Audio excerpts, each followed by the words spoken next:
Smartwatch Calm Sky 8. O que eu achei deste modelo depois de um mês de uso. Se você não viu, veja também o review completo desse smartwatch. Lá eu mostrei vários detalhes sobre este modelo. Na minha opinião, um bom custo-benefício. Vou deixar algumas sugestões nos cards. E é claro, se você também quiser comprar esse smartwatch, eu vou deixar o link dele na descrição do vídeo. Agora eu vou falar o que eu achei depois de um mês de uso. Já chega nesse vídeo deixando aquele like, participe nas nossas redes sociais, também no nosso grupo no WhatsApp. Sempre que tem novidades, informações, promoções, eu aviso vocês lá. E também estou vendendo alguns produtos, smartwatch, fone Bluetooth. Se você quiser saber mais detalhes, me siga lá também. E agora vamos ver esse smartwatch depois de um mês de uso.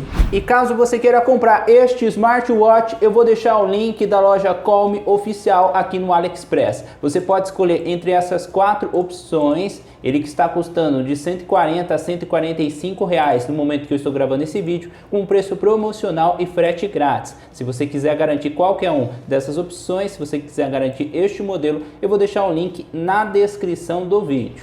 E o Smartwatch Calm Sky 8, depois de um mês de uso, olha os detalhes. Muito bom o material, achei ele bastante leve. A pulseira dele também eu achei um pouco simples, mas não tive nenhum problema. Pode ver, você consegue trocar a pulseira. Achei bem legal aqui, ó, para você prender no pulso, muito simples. Tem vários ajustes, achei bem confortável no pulso também. A tela também continua funcionando muito bem. O botão aqui não tive nenhum problema.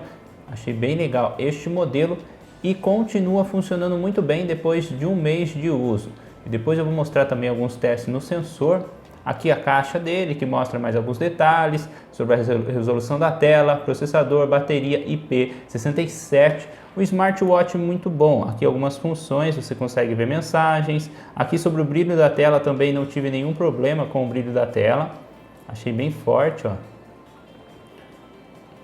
Gostei deste modelo. E ele tem até alguns jogos, caso você queira jogar aqui. Tem 2 opções de jogos, bem simples.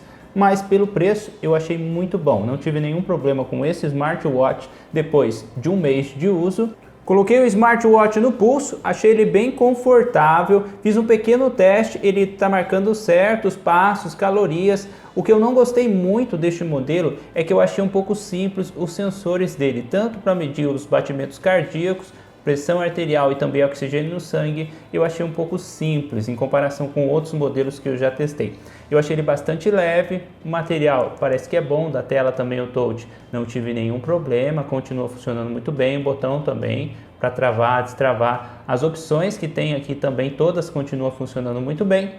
E é esse o smartwatch depois de um mês de uso. O que eu não gostei muito desse modelo são dos sensores, tanto dos batimentos cardíacos. Aqui, ó, vou mostrar com mais detalhe. Aqui eu achei bem legal que você consegue ver todos os detalhes. Ele também fica no mesmo idioma do aplicativo, no caso português. Ele mostra cada detalhes de passos, também sono, bem legal. Eu achei ele bem completo. Aqui também mostra mais alguns detalhes. Olha isso, muito top nos últimos 7 dias. Achei ele bem completo, mas eu não gostei muito. É aqui, ó. Essas 3 opções eu achei que não está marcando muito certo. Essa é a minha opinião e o que eu achei desse smartwatch depois de um mês de uso. E sobre a conexão do smartwatch, eu achei que ele conectou bastante rápido com o aplicativo. Este modelo que utiliza o aplicativo da Fit continua funcionando muito bem. O que eu não gostei muito depois de um mês de uso é os sensores, tanto de batimento cardíaco, oxigênio no sangue e também para medir a pressão arterial, eu não achei muito preciso, não gostei muito disso. Mas para marcar os passos, calorias, continua funcionando muito bem. As outras funções, brilho da tela, o touch na tela também funciona muito bem. Achei ele bastante completo também, e para conectar no smartphone e também no aplicativo não tive nenhum problema, conectou bastante rápido. A conexão do smartwatch eu achei que funciona muito bem e eu achei ele bem confortável. Já sobre a bateria deste modelo depois de um mês de uso também continua funcionando muito bem. Este modelo que tem um total de 200 mAh de bateria e você consegue utilizar por aproximadamente 7 dias, depende bastante do uso. Se você utiliza mais só para ver a hora, e depende também do brilho da tela, quanto tempo a tela fica acesa, você consegue utilizar por mais tempo. Já se você recebe bastante notificações, talvez a bateria não dure tanto tempo. Esta é a minha opinião e o que eu achei deste modelo. Eu achei ele no smartwatch um pouco simples, mas um material bom na tela, também funciona muito bem. Pulseira, achei que é confortável, não é aquelas pulseiras mais sofisticadas, mas achei que fica bem confortável no pulso. O que eu não gostei mesmo é dos sensores. É este o modelo Calm Sky 8, o que eu achei depois de um mês de uso.